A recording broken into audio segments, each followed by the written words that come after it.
The forests are under the direct supervision of the government and no public entry is allowed for collection of timber or grazing of cattle.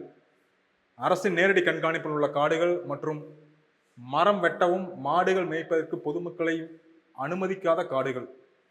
Reserved forest, protected forest, unclassified forest, broadleaf forest. இதில் எது வந்து இது கீழே வருது?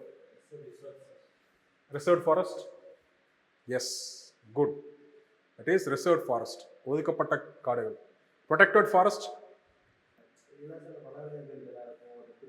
இதுலேயும் வனவளங்கள் இருக்கு. இந்த மாடுகள் மேய்ப்பதற்கு ஃபாரஸ்ட் ப்ரொடியூஸு மக்கள் அனுமதிப்பாங்க. அதாவது அங்கே இருக்கிற ட்ரைப்ஸை ப்ரொடெக்டட்னாலும் நாம் போக முடியாது. அங்கே இருக்கிற ட்ரைப்ஸு, அப்புறம் அவங்க வந்து அந்த தேன் எடுக்கிறது, மரம், அங்கே இருக்கிற மரங்களை வெட்டுறது அவங்களோட சொந்த பயன்பாட்டுக்காக மட்டும், அதுக்காக அதை அலோவ் பண்ணுவாங்க. ஓகே, அது வந்து ப்ரொடெக்டட். ரிசர்வ் ஃபாரஸ்ட்டில் அதுவும் அலௌடு இல்லை, எதுவுமே அலௌடு இல்லை.